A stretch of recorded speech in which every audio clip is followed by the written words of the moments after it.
गावी जात असताना की नाही ट्रेनमध्ये भेळ भेळ करून ओरडणारा भेळवाला आला की मुलं आवर्जून त्याच्याकडून भेळ घेतात. तर तशीच मी तुम्हाला आज भेळ करून दाखवते. तर चला आपण रेसिपीला सुरुवात करूया.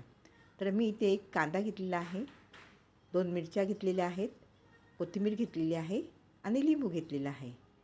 तर कांदा व्यवस्थित बारीक चिरून घ्यायचा, मिरच्या बारीक कट करून घ्यायच्या. आणि हे बघा, आता मिरच्या आहेत ना, मी ग्लासमध्ये ठेचून घेते. त्याच्यामध्ये थोडंसं मीठ घालते आणि ते व्यवस्थित ठेचून घेते, म्हणजे व्यवस्थित ते भेळला लागेल. तर आता हे मी आता व्यवस्थित ठेचते आणि त्याची बारीक एकदम हे करून घेते. तर आता हा कांदा घेतला आहे मी. कांद्यामध्ये आता ते ठेचलेली आता मिरची आहे ना, ती मी आता पहिल्यांदा टाकून घेते. आणि त्याच्यानंतर मी आता त्याच्यावरती हे थोडंसं अर्धं लिंबू आहे ना, ते थोडंसं पिळते. हां बिया पडल्या असेल तर त्या काढून घ्यायच्या आपण, नाहीतर त्या कडवट लागतात खात असताना. मग ते आता लिंबू पिळलेलं आहे. आता काय करते, ते व्यवस्थित आता मिक्स करायचं. त्यात थोडीशी कोथिंबीर घालायची आणि हे फरसाण घेतलं आहे. फरसाण 1 प्लेट घेतलं आहे आणि हे 2 प्लेट कुरमुरे घेतलेले आहेत. तर आता हे फरसाण आहे ना, मोठं आहे की नाही, म्हणून काय करायचं, व्यवस्थित आता पहिल्यांदा बारीक करून घ्यायचं. कारण ते मोठे मोठे आहेत ना, म्हणून ते व्यवस्थित असं हे करून मोडून ते बारीक करून घेतलेलं आहे. ते त्याच्यामध्ये कांद्यामध्ये ते घालायचं. नंतर मग त्याच्यामध्ये कुरमुरे घालायचे.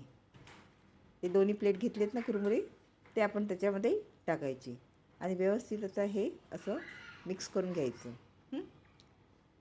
मिक्स करून झालं का नंतर मी आता काय बारीक शेव आणलेला आहे, तर बारीक शेव त्याच्यामध्ये घालते. हा बघा बारीक शेव आहे आणि चण्याची डाळ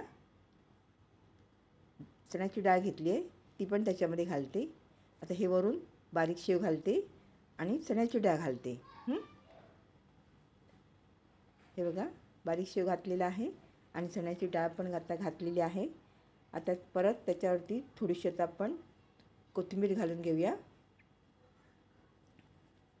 आधी घातलेली आहे, पण आता परत वरून परत थोडीशी कोथिंबीर घालूया आणि आता आपण हे लिंबू थोडंसं वरून पिळूया, म्हणजे व्यवस्थित सगळीकडे लागेल. आणि आता चमच्याने आता हे मिक्स करून घेऊया. खूप छान लागते अशी भेळ, तुम्ही करून बघा. तुम्हाला ही रेसिपी माझी आवडली असेल तर लाईक करा. तुम्ही पण एकदा अशी करून बघा. रेसिपी तुम्हाला नक्कीच आवडेल. आणि ही रेसिपी आवडली तर लाईक करा आणि कमेंट करायला विसरू नका. धन्यवाद. तुम्ही माझी रेसिपी पाहिली त्याबद्दल मी तुमची खूप खूप आभारी आहे.